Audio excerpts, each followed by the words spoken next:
Микрорайон Молодежный. Смотрите, как проходить интересно людям.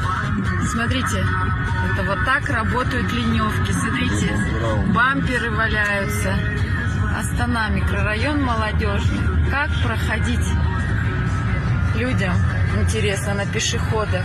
Никак.